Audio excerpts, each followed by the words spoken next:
Islam Ilmiah di Roja TV dan Radio Roja.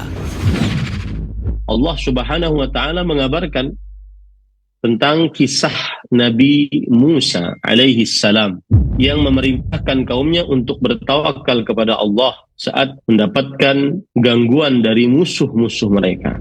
Saksikanlah kajian Islam Ilmiah di Roja TV dan Radio Roja.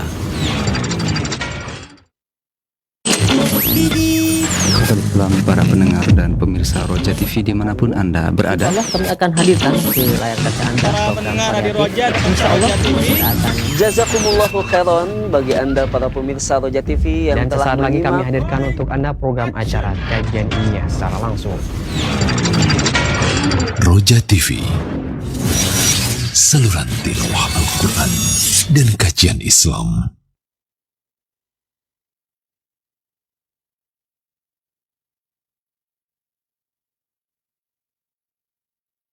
Bismillahirrahmanirrahim. Assalamualaikum warahmatullahi wabarakatuh.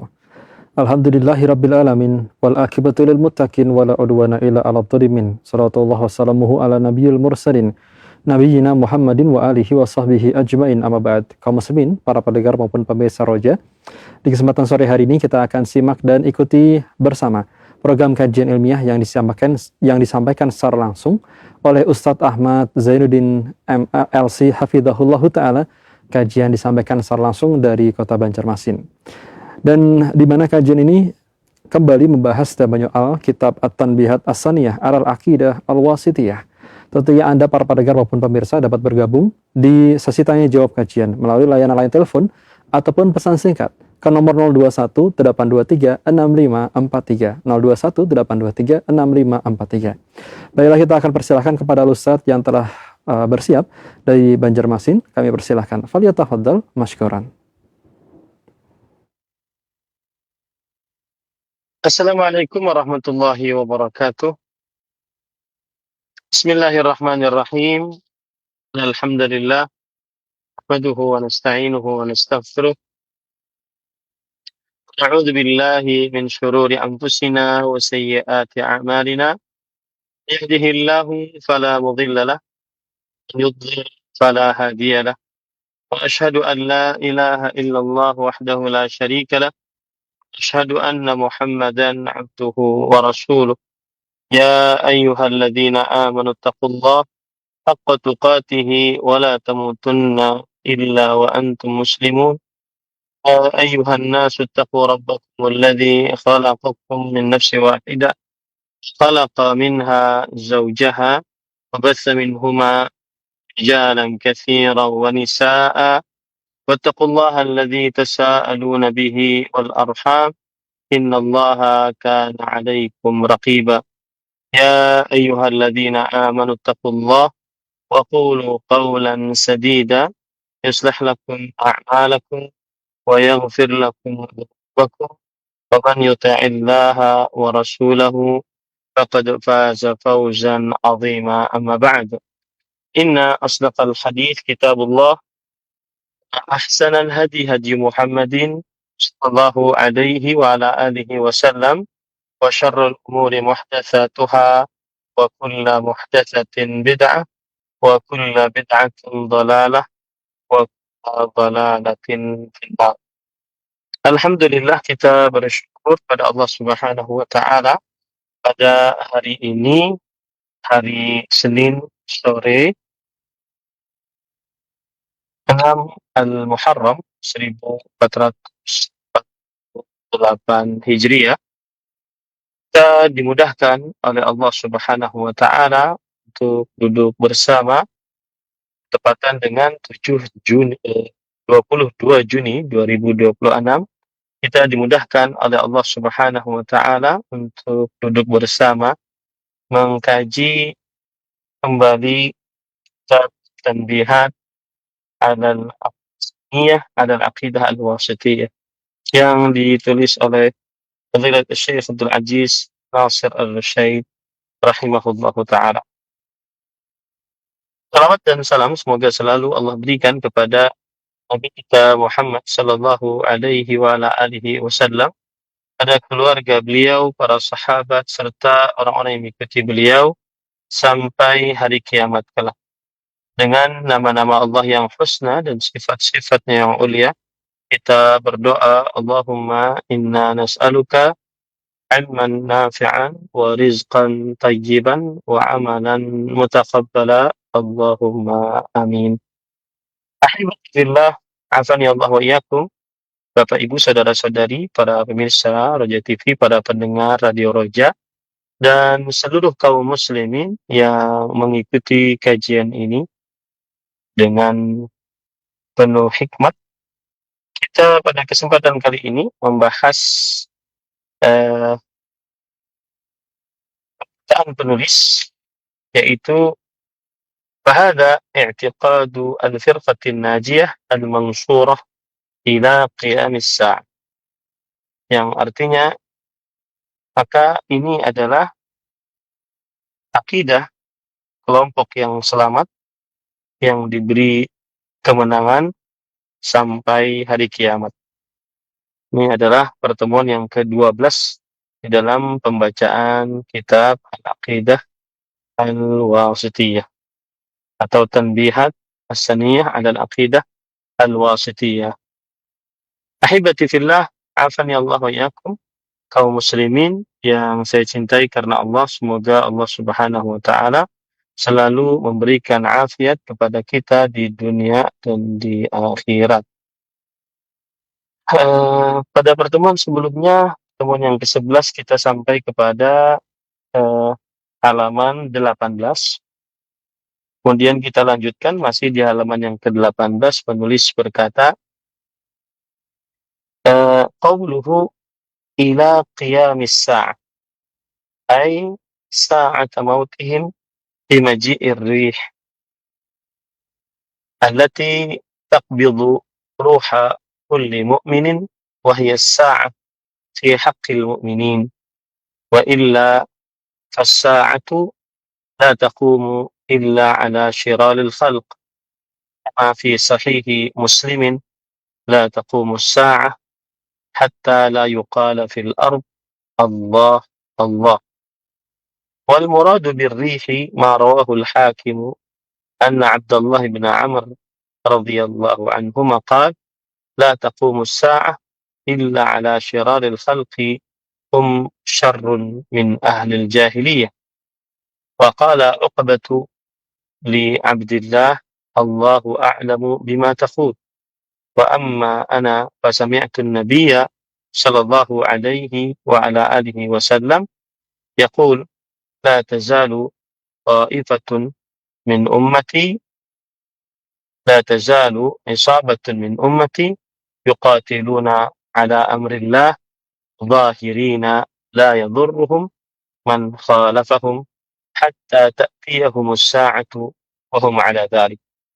Qala Abdullah yab'athu Allahu rihan rihuha rihul misk wa massuha massul harir fala tatruku ahadan fi qalbihi mithqalu dzarratin min iman illa qabadathu thumma yabqa shirarun nasi 'alaihim taqumus sa'ah. Yang artinya, ucapan penulis sampai terjadinya hari kiamat.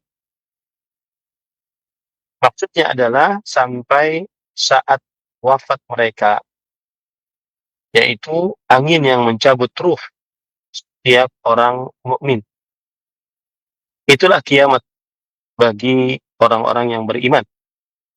Kalau tidak demikian, maka kiamat yang besar tidak akan terjadi kecuali atas seburuk-buruk makhluk.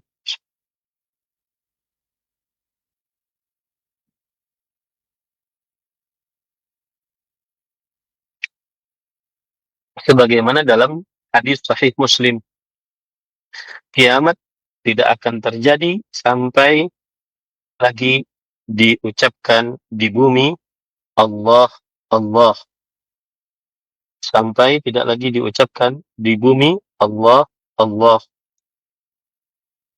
Yang dimaksud dengan angin itu adalah sebagaimana yang diriwayatkan oleh Imam Al-Hakim, bahwa Abdullah bin Amr bin As radhiyallahu anhuma yang wafat pada tahun 65 Hijriah berkata, kiamat tidak akan terjadi kecuali atas buruk-buruk manusia.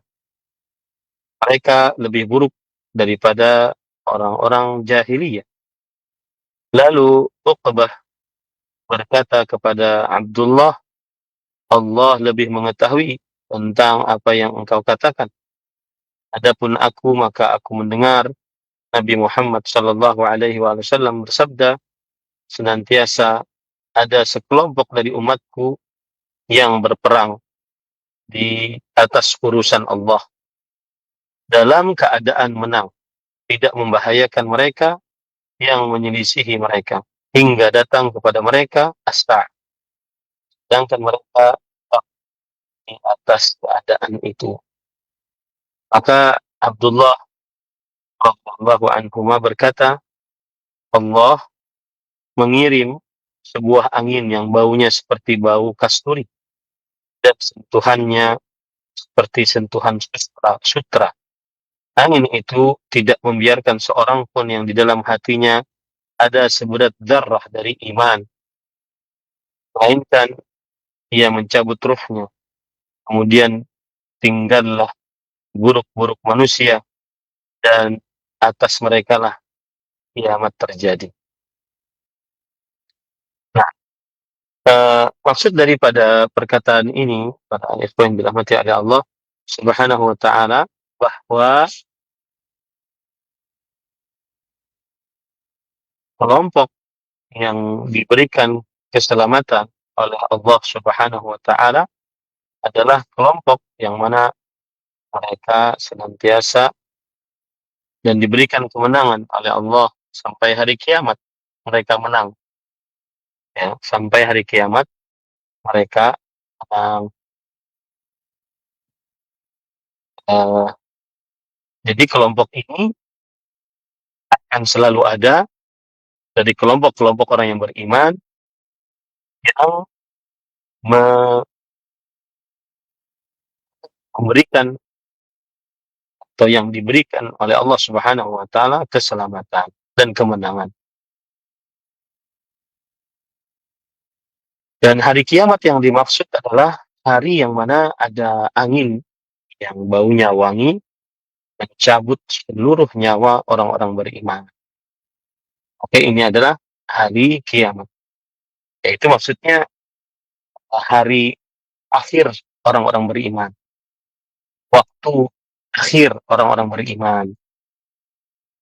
Bukan berarti kelompok ini akan ada nanti sampai ditiupkan sangkakala oleh Allah Subhanahu wa taala. Apa? Karena kiamat yang besar tidak akan ditiupkan oleh Allah Subhanahu wa taala kecuali atas makhluk yang paling buruk. Kiamat yang besar tidak akan ditiupkan oleh Allah Subhanahu wa taala kecuali atas makhluk yang paling buruk di atas muka bumi ini.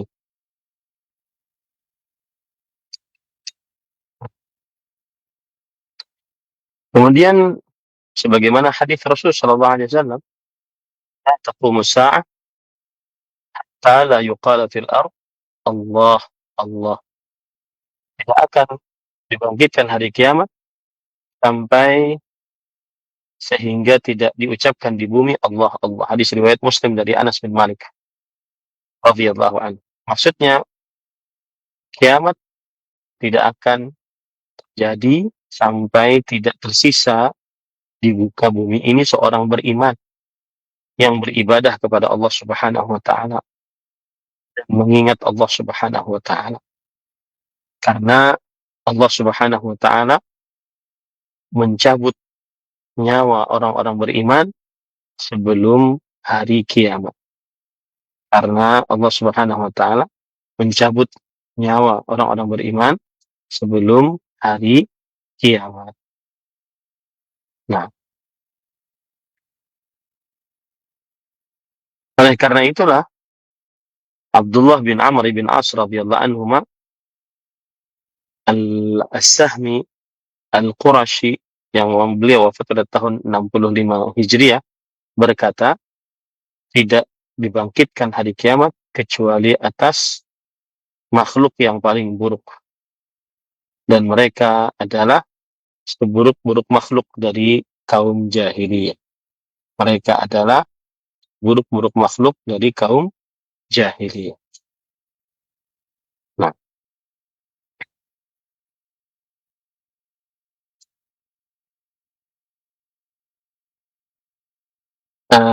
dan kemudian ditimpali perkataan atau hadis dari Abdullah bin Amr bin As ini oleh Uqbah bin Amir bin Abbas Al-Juhani radhiyallahu anhu yang wafat pada tahun 58 Hijriah,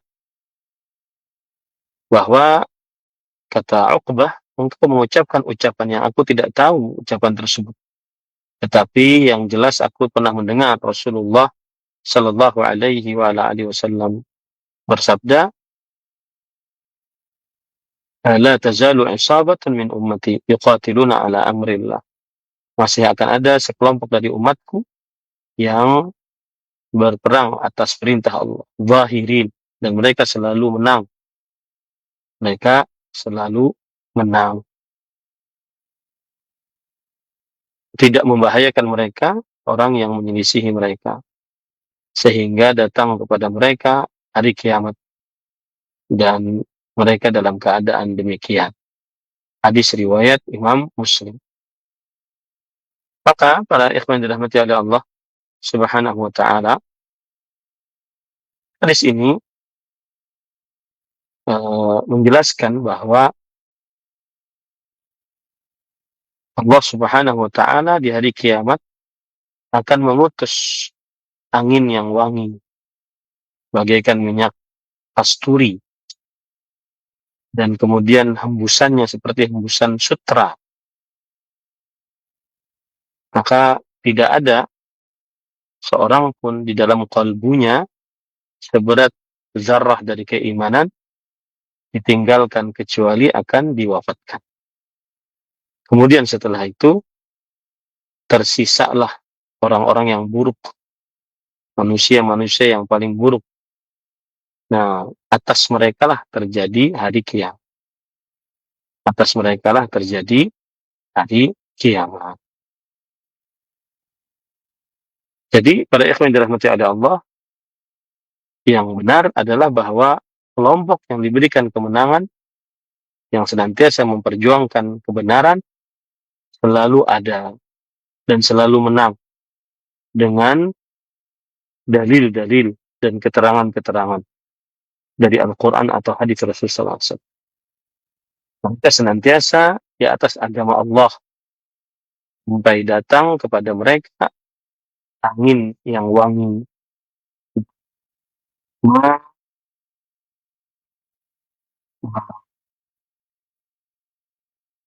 mencabut nyawa-nyawa setiap dari mereka, setiap orang dari mereka. Itulah yang disebut dengan hari kiamat bagi orang-orang beriman.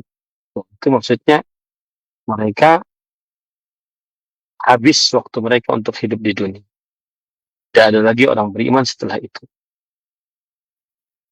Kemudian setelah itu, setelah Allah mencabut nyawa orang-orang beriman, tidaklah tersisa kecuali makhluk-makhluk yang terburuk.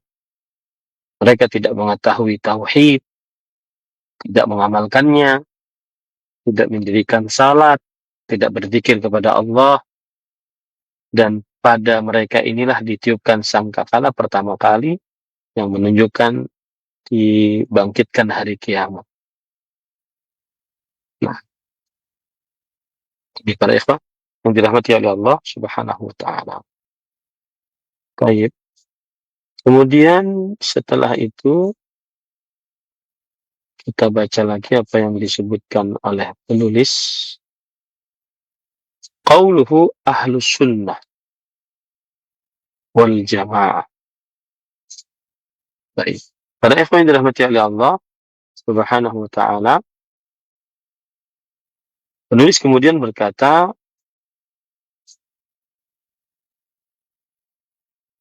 أي المختصون والمتمسكون بها والمعتنون بدراستها وفهمها المحكومون لها في القليل والكثير.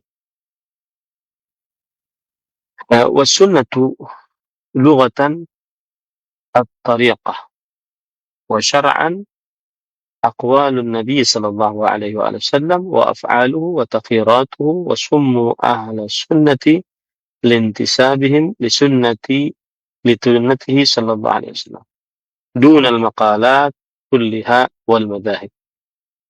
وقد سئل بعضهم عن السنة فقال ما لا اسم له سوى السنة، يعني أن أهل السنة ليس لهم اسم ينتسبون إليه سواها، خلافا لأهل البدع فإنهم تارة ينتسبون إلى المقالة كالقدرية والمرجئة، وتارة إلى القائل كالجهمية والنجارية، وتارة إلى الفعل كالخوارج والروافض. وأهل السنة يبرؤون من هذه النسب كلها، وإنما ينتصبون إلى الحديث والسنة. Yang artinya penulis berkata ahlus sunnah itu orang-orang yang secara khusus berpegang teguh dengan sunnah, perhatian mempelajari sunnah dan memahami sunnah tersebut. Sunnah secara bahasa berarti jalan.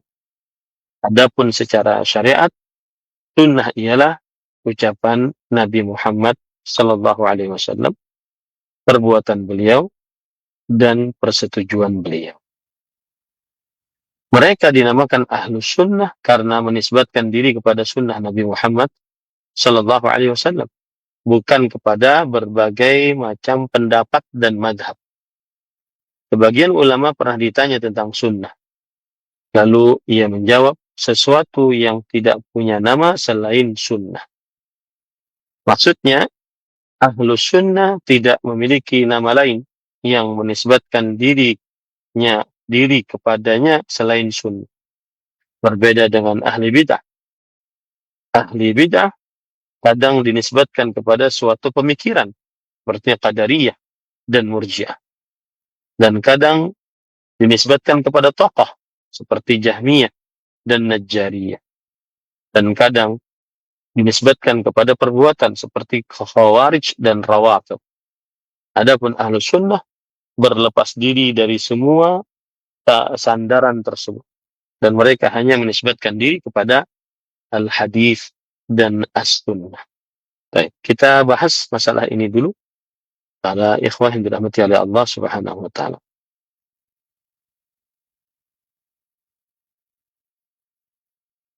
Para ikhwah yang dirahmati oleh Allah Subhanahu wa taala, penulis mengatakan ahlus sunnah, yaitu orang-orang yang senantiasa mengkhususkan dirinya dan berpegang teguh kepada dirinya dan perhatian pada mempelajari sunnah dan memahaminya.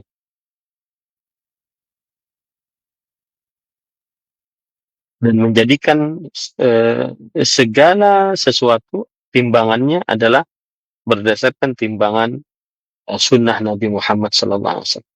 Akidahnya berdasarkan akidah Nabi Muhammad SAW.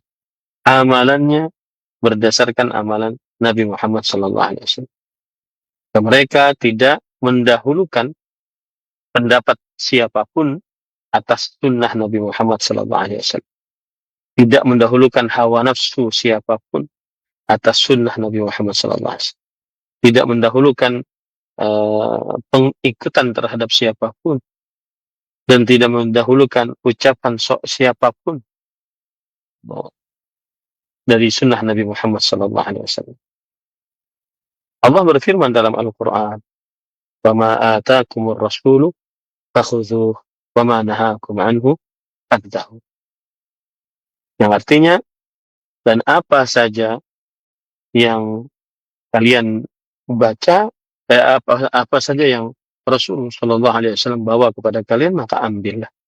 Dan apa saja yang Rasul Shallallahu Alaihi Wasallam telah larang kepada kalian, maka jauhilah. Surat Al-Hasyr ayat 7. Taib, ada yang bertanya baca kitab apa? Saya baca kitab At-Tanbihat As-Saniyah ala Al-Aqidah Al-Wasithiyah. Nah, begitu juga Allah berfirman, "Wa ma yantiqu 'anil hawa in huwa illa wahyun yuha." Dan tidaklah Nabi Muhammad SAW berbicara dari hawa nafsu, kecuali itu adalah wahyu yang diwahyukan. Surah An-Najm ayat 3 sampai 4.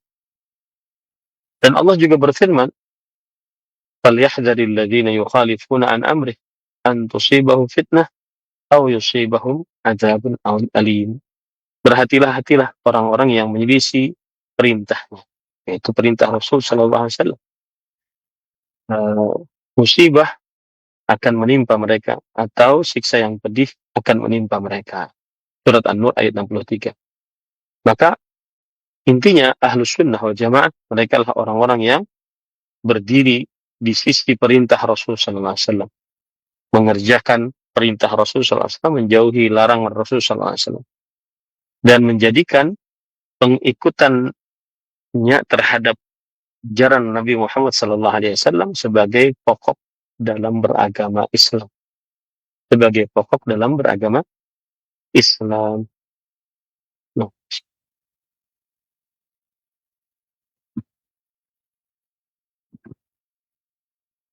kemudian tadi disebutkan wasunnatu lughatan at-tariqah.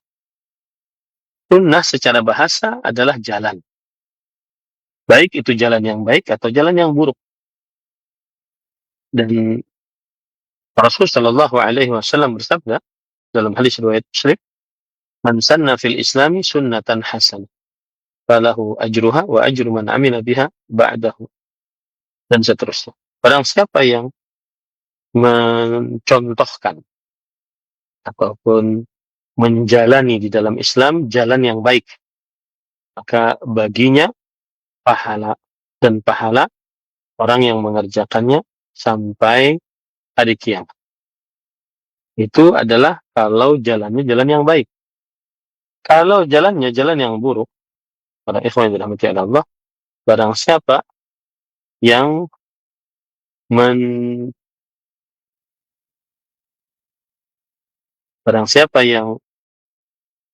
mencontohkan jalan di dalam agama Islam, jalan yang buruk, maka atasnya dosa, dan dosa orang yang mengikutinya sampai hari kiamat.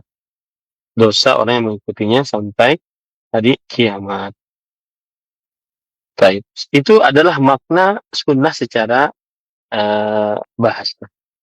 Adapun makna sunnah secara istilah syariat adalah sunnah di dalam istilah para ahli hadis, yaitu ma usira anin Nabi sallallahu alaihi wasallam min qaulin aw fi'lin aw taqririn aw sifatin khalqiyatin aw khuluqiyatin. Apa saja yang disandarkan kepada Nabi Muhammad sallallahu alaihi wasallam, baik dari ucapan, perbuatan, atau persetujuan, baik sifat yang berupa akhlak atau sifat yang berupa jasmani. Maka itu adalah sunnah Rasul sallallahu alaihi wasallam. Contoh misalkan dari ucapan Nabi Muhammad sallallahu alaihi wasallam. Beliau bersabda, "Innamal a'malu binniyat." Sesungguhnya amalan-amalan itu tergantung niatnya. Itu sunnah Rasul sallallahu alaihi wasallam berupa ucapan. Kemudian berupa perbuatan seperti sholatnya Rasulullah, hajinya Rasulullah, berpuasanya Rasulullah, berwudunya Rasulullah sallallahu alaihi wasallam. Maka ini adalah sunnah Rasul sallallahu alaihi wasallam. Atau persetujuan Nabi Muhammad sallallahu alaihi wasallam, persetujuan Rasulullah sallallahu alaihi wasallam. Seperti ada seorang sahabat Nabi mengerjakan atau mengucapkan sesuatu, lalu Nabi Muhammad sallallahu alaihi wasallam mengetahuinya, dan kemudian Nabi Muhammad sallallahu alaihi wasallam tidak mengingkarinya, maka itu berarti persetujuan Rasulullah sallallahu alaihi wasallam dan menunjukkan kepada kebolehan. Nah, kalau seandainya tidak boleh, pasti akan dilarang oleh Rasulullah sallallahu alaihi wasallam. Kemudian sifat akhlaknya seperti jujur, amanah, kemudian penyayang, pemberani, kemudian penyabar. Adapun sifat jasmaninya yaitu yang dinukilkan dari sahabat-sahabat Nabi berupa potret jasmani Rasulullah Shallallahu Alaihi Wasallam. Adapun arti sunnah itu tadi arti sunnah secara istilah ahli hadis. Adapun arti sunnah menurut ulama akidah, dia lebih luas daripada hanya sekedar berkaitan dengan hadis. Maka para ahli akidah Usuluddin mengatakan sunnah adalah maka alaihi Nabi sallallahu alaihi wasallam wa ashabuhu radhiyallahu anhum fil i'tiqadi wal ibadati wal manhaji was suluk. Apa saja yang Nabi Muhammad SAW di atasnya dan juga para sahabatnya radhiyallahu anhum.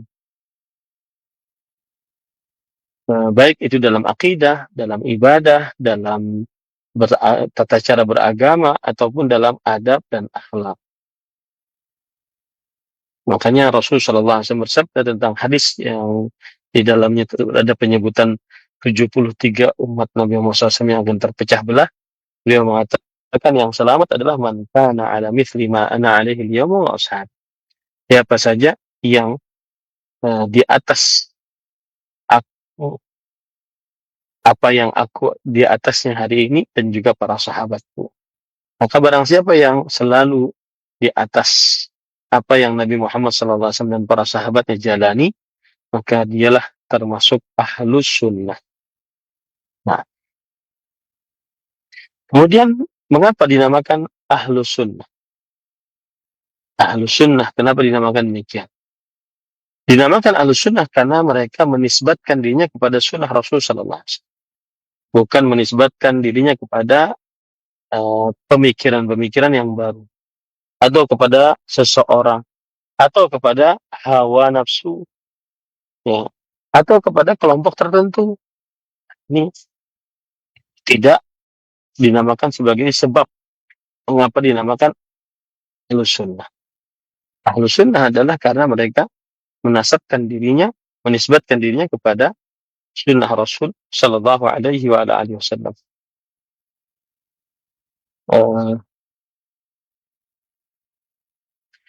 Oleh sebab itulah ada yang mengatakan tentang sifat ahlus sunnah, hiya ma la ismalahu siwa sunnah. Yang artinya ia adalah sesuatu yang tidak ada nama selain sunnah. Maksudnya adalah ahlus sunnah wal jamaah tidak memerlukan pada sebuah nama yang mereka dikenal dengan, karena mereka menasabkan diri mereka kepada pokok yang Allah Subhanahu wa taala perintahkan kepada kita untuk mengerjakan, yaitu pokok untuk orang-orang beriman. Apa itu? Al-Quran dan hadis Rasul sallallahu alaihi wasallam. Nah, kemudian disebutkan tadi di dalam perkataan ini bahwa ahlus sunnah tidak dikenal dengan banyak atau sedikit. Kadang-kadang ahlus sunnah banyak di sebuah masa, kadang-kadang mereka sedikit di masa yang lain. Akan tetapi mereka tidak meninggalkan kebenaran, yang dengannya mereka mengetahui sedikitnya orang yang menyamai dan banyaknya orang yang menyelisihi. Allah berfirman akan hal ini, wa in tuti' aktsara man fil ardi yudhilluka an sabilillah. Jika engkau mentaati kebanyakan orang yang di bumi, mereka akan menyesatkanmu dari jalan Allah. Quran surat Al-An'am ayat 116. Kemudian juga Abdullah bin Mas'ud radhiyallahu anhu berkata, ini sahabat Nabi yang wafat pada tahun 32 Hijriah. Al-jamaah ma waqfaqal haqq wa in kunta wahdak. Yang disebut dengan jamaah adalah yang sesuai dengan kebenaran, meskipun engkau sendirian. Dan makna perkataan ini adalah benar, karena yang menjadi ukuran bukan kepada jumlah bilangan manusia, akan tetapi yang menjadi ukuran adalah kesesuaian kebenaran dan dalil. Makanya Rasul sallallahu alaihi wasallam bersabda, "Al-farqu baina intisabi ahli sunnah wa intisabi ahli bidah." Perbedaan antara penisbatan ahli sunnah dan penisbatan kepada ahli bid'ah, bahwa ahli bid'ah eh, kadang-kadang menisbatkan kepada perkara yang baru, seperti penisbatan kepada dapat argumentasi atau keyakinan sebagian orang atau sebagian kelompok, keyakinan sebagian orang atau sebagian kelompok. Seperti kaum Qadariyah, mereka memperbincangkan tentang takdir yang menyelisihi apa yang ditunjuki dalam Al-Quran dan hadis Rasul Sallallahu Alaihi Wasallam. Kaum Murji'ah, kebalikan dari kaum Qadariyah.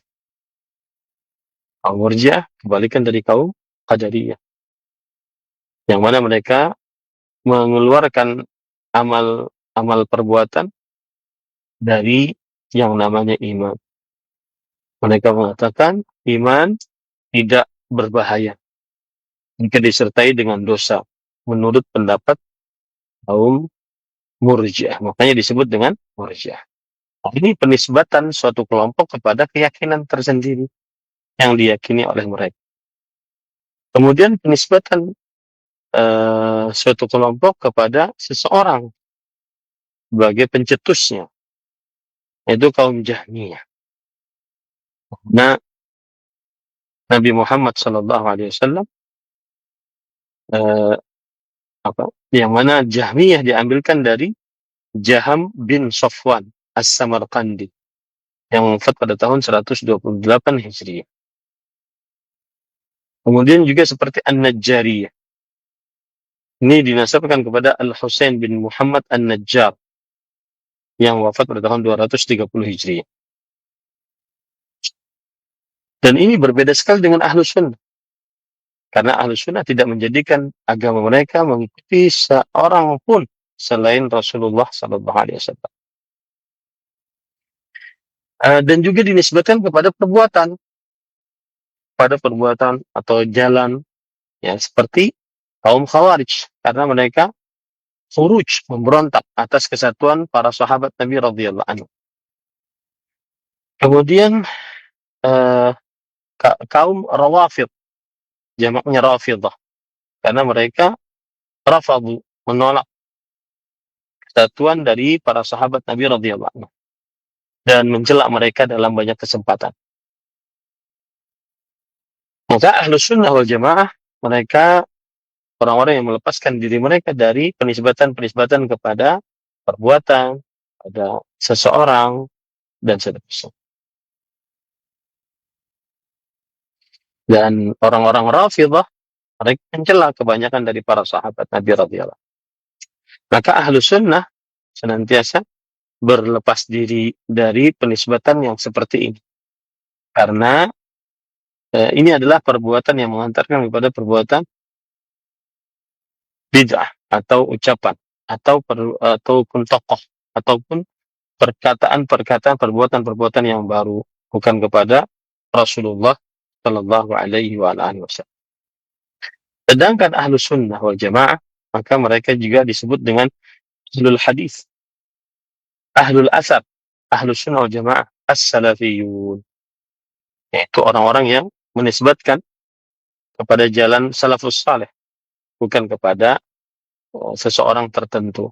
Dan yang dimaksud dengan salafus saleh adalah para sahabat Nabi, para tabi'in, para tabi'ut tabi'in, dan siapa saja yang berjalan di atas jalan mereka. Imam Ahmad bin Muhammad bin Hanbal Asy-Syaibani rahimahullah, yang wafat pada tahun 241 Hijriah, beliau berkata, "Usulus sunnati 'indana at-tamassuku bima kana ashabu Rasulillah sallallahu alaihi wasallam wal iqtida'u bihim wa tarkul bid'ah."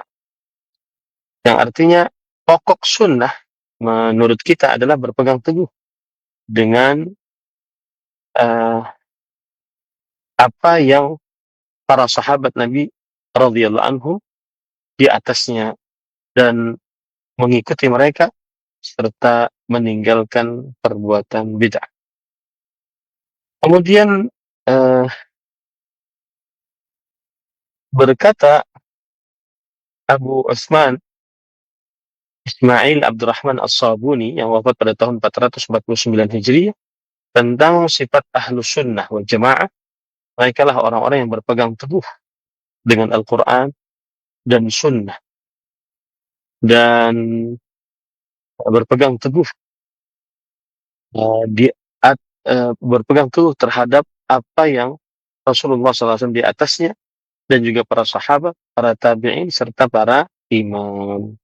Nah, jadi intinya Ahlus Sunnah mereka adalah orang-orang yang mengikuti dan berpegang teguh kepada Al-Quran dan Sunnah. Dan mereka memahami Al-Quran dan Sunnah tersebut dengan pemahaman para sahabat Nabi radhiyallahu anhu. Tidak menisbatkan kepada perbuatan bid'ah atau kepada ucapan dari perbuatan bid'ah atau kepada tokoh-tokoh selain Rasulullah sallallahu alaihi wasallam. Maka menurut Ahlus Sunnah wal Jamaah, kata as-sunnah tidak hanya mengenal hadis, akan tetapi melazimi jalan Nabi Muhammad SAW. Jalannya para sahabat, baik dalam perkara akidah, ibadah, atau manhaj, atau akhlak. Nah, maka nama-nama Ahlus Sunnah ada yang disebut dengan Ahlus Sunnah, ada yang disebut dengan Al-Jamaah, ada yang disebut dengan Ahlul Hadits wal Athar. Nah, ya itu dulu ya para ikhwah dirahmati oleh Allah. Jika ada pertanyaan dipersilahkan. Kita sampai di situ dulu. Baik. Terima kasih Ustaz, jazakumullahu khairan wa barakallahu fikum atas bahasan penuh manfaat yang telah disampaikan di kesempatan siang atau sore hari ini. Semoga memberikan manfaat untuk para pendengar maupun pemirsa Roja. Dan sebagaimana telah disampaikan tadi, silakan Anda para pendengar maupun pemirsa yang ingin bertanya di layanan telepon, bertanya secara langsung ataupun pertanyaan pesan singkat WhatsApp ke nomor 0218236543. 0218236543. Baiklah, kita coba sapa untuk di layanan telepon para pendengar maupun pemirsa yang ingin bertanya secara langsung. Kami persilahkan melalui nomor 0218236543. Baik, kita coba sapa. Nah, halo. Silakan. Ada yang masuk? Ya. Ya, halo. Ya, silakan, sudah masuk. Halo. Assalamualaikum. Halo. Ya. Halo, assalamualaikum. Waalaikumsalam warahmatullahi. Dengan siapa, dari mana? Ya. Silakan Ibu, dengan siapa ini? Saya dengan Bu Etin dari Depok. Dari Depok, Bu Etin. Izin bertanya, Ustadz. Silakan. Ya. Apa termasuk bid'ah apabila saya melaksanakan sholat tahajud? Bila saya melaksanakan sholat tahajud, terus dikir seperti sholat fardu. Zikir seperti sholat fardu. Ya. Cukup pertanyaannya? Iya. Terus gitu berdoa, udah selesai gitu baru istighfar gitu. Ya. Baik. Itu aja, Ustaz. Ya, terima kasih. Silakan Ustaz. Bismillah, walhamdulillah, wassalatu wassalamu ala Rasulillah wa ala alihi wa ashabihi wa man wala, amma ba'd. Ahibati fillah, afani Allah wa iyyakum kaum muslimin yang saya cintai karena Allah. Semoga Allah Subhanahu wa taala senantiasa selalu memberikan afiat kepada kita di dunia dan di akhirat. Bacaan setelah sholat fardu atau sholat sunnah maksud saya, seperti mengucapkan di dalam hadis Rasulullah SAW, astagfirullah, astagfirullah, astagfirullah. Kemudian mengucapkan Allahumma antas salam wa minkas salam tabarakta ya dzal jalali wal ikram. Itu saja yang disebutkan di dalam sholat sunnah. Ya, kenapa? Karena disebutkan di dalam hadis dari Thauban radhiyallahu an, kana Nabi sallallahu alaihi wasallam idzan sharafa min salati istaghfara thalathan. Wa qala Allahumma antas salam minkas salam tabarakta ya dzal jalali wal ikram. Adalah Rasul SAW jika telah selesai dari salatnya, beliau beristighfar 3 kali. Ya, astagfirullah, astagfirullah, astagfirullah. Kemudian mengucapkan Allahumma antas salam minkas salam tabarakta ya dzal jalali wal ikram. Dan ini menunjukkan bahwa bacaan ini hanya dibaca saat sholat sunnah saja. Adapun zikir seperti yang lain-lain itu ada ucapan yaitu setelah sholat fardu. Nah, jadi hanya istighfar 3 kali kemudian mengucapkan Allahumma antas salam wa minkas salam, maka itu disebut dengan bacaan setelah sholat sunnah. Bacaan setelah sholat wajib ada ucapan sholat wajibnya. Wallahu a'lam. Ya baik, terima kasih Ustadz. Jazakumullahu khairan atas jawaban yang telah disampaikan. Semoga bermanfaat untuk Ibu R. Niwati atau yang bertanya dari Depok tadi. Dan silakan masih di layanan telepon. Anda, para pendengar maupun pemirsa yang ingin bertanya secara langsung 021 823 6543. Kita akan coba sapa kembali. Halo. Silakan. Baik, sudah ada yang masuk. Ya, silakan. Halo. Terputus. Kami akan bacakan dari pesan singkat Ustadz yang masuk. Izin bertanya Ustadz, bila seorang ayah telah meninggal dunia, tapi ada satu peninggalan atau yang dimaksud adalah motor yang ditinggalkan, tapi motor tersebut masih dipakai oleh anak laki-lakinya. Bagaimana pembagian warisannya? Di mana permasalahan yang disampaikan, anak laki-laki itu tidak mau menjual dengan alasan masih dipakai buat antar jemput sekolah. Sedangkan sebetulnya anak laki-laki itu sudah memiliki motor pribadi. Mohon nasihatnya, Ustaz. Bismillah, alhamdulillah, wassalatu wassalamu ala Rasulillah wa ala alihi wa ashabihi wa man wala, amma ba'd. Yang jelas seluruh harta yang ditinggalkan oleh si mayit setelah meninggalnya itu adalah harta waris. Dan harta waris harus dibagikan kepada seluruh ahli waris yang berhak mendapatkan harta warisan. Apabila harta tersebut belum dibagi, maka harus meminta izin kepada ahli waris yang lain, keridhaannya karena barangnya dipakai. Wallahu a'lam.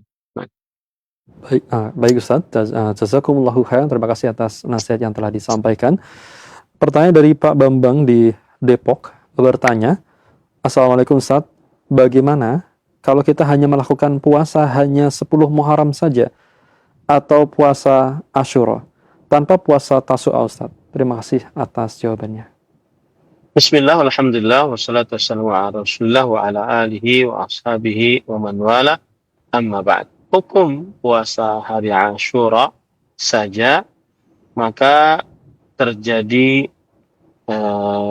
khilaf di antara para ulama rahimahumullah. Ada yang mengatakan bahwa makruh karena Nabi Muhammad SAW berkata di akhir, la in ishtu la asumanna tas. Kalau seandainya aku hidup, maka niscaya aku akan berpuasa pada tanggal 9. Dan ini beliau ucapkan setelah beliau melarang untuk menyerupakan diri ucapan ini sesuai dengan apa yang beliau larang, yaitu tidak menyerupakan diri dengan kaum Yahudi. Nah, dan di dalam lafaz yang lain, riwayat Imam Ahmad, atau berdasarkan riwayat ini berarti lebih baik dia berpuasa tanggal 9 dan tanggal 10. Di dalam lafaz yang lain, riwayat Imam Ahmad dan yang lainnya, bahwa beliau Nabi Muhammad SAW bersabda, berpuasalah 1 hari sebelumnya dan berpuasalah 1 hari setelahnya. Di dalam lafaz yang lain, berpuasalah 1 hari sebelumnya atau 1 hari setelahnya. Tetapi di dalam syaratnya ada kelemahan, karena dia dari riwayat Muhammad bin Abi Layla, dan dia dilemahkan di dalam para pendapat ulama hadis. Maka para ikhwan dirahmati Allah, yang sunnah adalah menurut para ulama yaitu berpuasa sehari sebelumnya dan berpuasa hari Asyura. Itu yang paling sesuai dengan sunnah Rasul Shallallahu Alaihi Wasallam. Berarti Nah, kalau seandainya dia ingin berpuasa tanggal 10 saja, maka sebagian ulama membolehkannya. Sebagian ulama membolehkan. Tapi yang lebih afdal berpuasa sehari sebelumnya dan berpuasa hari Asyura. Wallahu a'lam.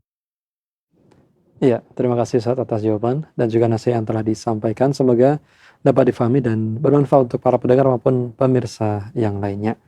Kemudian sebelum kami bacakan kembali di layanan pesan singkat, kami kembali persilakan untuk para pendengar maupun pemirsa yang ingin bertanya secara langsung. Nampaknya sudah ada yang masuk. Silakan. Halo. Iya, halo. Silakan Bapak atau Ibu. Halo, Assalamualaikum warahmatullahi wabarakatuh, Ustaz. Waalaikumsalam warahmatullahi wabarakatuh. Dengan siapa? Hamba Allah di Tangerang. Silakan Ibu pertanyaannya.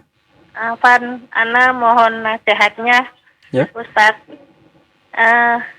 Ana punya orang tua di kampung.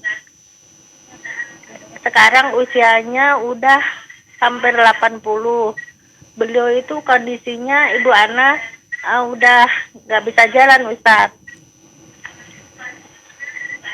Ya. Terus selama ini dari anak tahu kecil sampai sekarang ini belum pernah namanya sholat, puasa gitu, Ustaz. Terus anak Ya. Bagaimana? Ana pernah maksudnya pernah ngomong lah gitu sholat gitu, tapi kondisinya sekarang ini udah pikun gitu, Ustaz. Jadi kurang ini, Ana tinggalnya di Tangerang, ibu Ana di kampung yang ngurusin adik Ana gitu. Pertanyaannya Bu apa? Pertanyaannya, Ana sebagai anak itu gimana ya, Ustaz? Ya. Iya, baik. Terima kasih. Ditunggu nasihat dari Ustaz. Bismillah, alhamdulillah, wassalatu wassalamu ala rasulillah wa ala alihi wa ashabihi wa man wala amma ba'd. Apabila seorang yang ingin sholat, maka dia harus menyempurnakan syarat-syarat sahnya sholat. Di antaranya yaitu muslim, baligh, berakal, selain wanita yang haid dan nifas. Muslim, baligh, berakal, selain wanita yang haid dan nifas.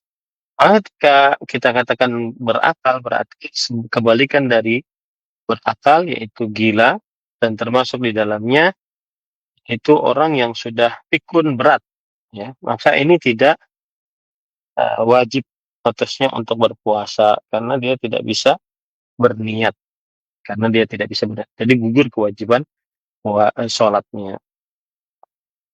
Kalau seandainya memang benar-benar sudah pikun, wallahu a'lam.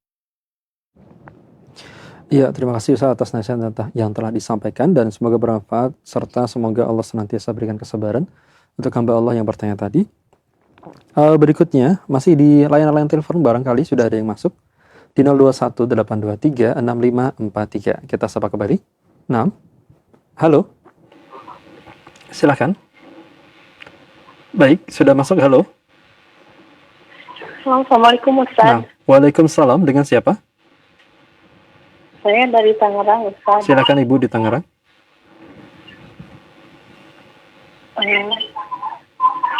Ya. Maaf, Ustaz, saya mau nanya. Saya punya anak. Tadinya dia rajin sholat. Anak ya? Sekarang dia, ya anak saya, Ustaz. Iya, langsung dilanjutkan saja, Bu. Dia jadi lagi pengobatan dokter gitu, soalnya dia sering suka ada keluhan. Ini kata dokter mah pikirannya terganggu gitu, jadi lagi berobat ke dokter, tapi dia gak mau sholat. Itu gimana, Ustaz, hukumnya ya itu? Sudah balik? Anaknya sudah dewasa, Bu ya? Terima kasih, Ustaz. Ya. Ya, terima kasih, Ustaz. Iya, Ustaz silakan. Pertanyaannya saya tidak paham karena terputus-putus suaranya. Ya, barangkali semoga saya coba ulangi bahwa ibu yang bertanya tadi memiliki anak yang saat ini sedang menjalani pengobatan. Informasi yang disampaikan karena pikirannya terganggu. Namun semenjak itu tidak mau melaksanakan sholat meskipun sudah dinasihati. Mohon nasihatnya. Bismillah, alhamdulillah, wassalatu wassalamu ala rasulillah. Yang pertama berdoa kepada Allah agar diberikan kesehatan anaknya. Kemudian yang kedua, dinasihati dengan menyebutkan tentang kewajiban dan konsekuensi dari konsekuensi, ucapkan 2 kalimat syahadat. Kemudian yang ketiga adalah jelaskan tentang hukum wajibnya sholat, kemudian hukum bahayanya tidak sholat, ataupun ancaman-ancaman siksa bagi bahaya yang tidak sholat. Dengan seperti itu, seseorang sudah terlepas tanggung jawab di hadapan Allah Subhanahu wa Ta'ala. Baik, itu saja yang bisa disampaikan. Kita cukupkan dengan kafaratul majlis. Saya pamit. Subhanakallahumma wa bihamdika asyhadu an la ilaha illa anta astaghfiruka wa atubu ilaik. Wassalamualaikum warahmatullahi wabarakatuh. Waalaikumsalam warahmatullahi wabarakatuh. Kami juga ucapkan terima kasih Ustaz. Jazakumullahu khairan wa barakallahu fikum atas nasihat penuh manfaat di kajian ilmiah sore hari ini. Semoga Allah Subhanahu wa Ta'ala senantiasa menjaga Ustaz beserta keluarga dan dapat berjumpa kembali dalam program kajian di waktu dan kesempatan berikutnya. Maka demikianlah para pendengar maupun pemirsa Roja dari pembahasan kajian ilmiah yang kita simak di kesempatan sore hari ini, At-Tanbihat As-Saniyah Al-Aqidah Al-Wasitiyah dari Banjarmasin, disampaikan secara langsung oleh Ustadz Ahmad Zainuddin LC Hafizahullah Ta'ala. Ikuti kembali pada pekan yang akan datang. Terima kasih atas kebersamaan Anda. Kami pun undur diri. Jazakumullahu khairan. Subhanakallahumma bihamdika asyhadu alla ilaha illa anta astaghfiruka wa atubu ilaik. Assalamualaikum warahmatullahi wabarakatuh.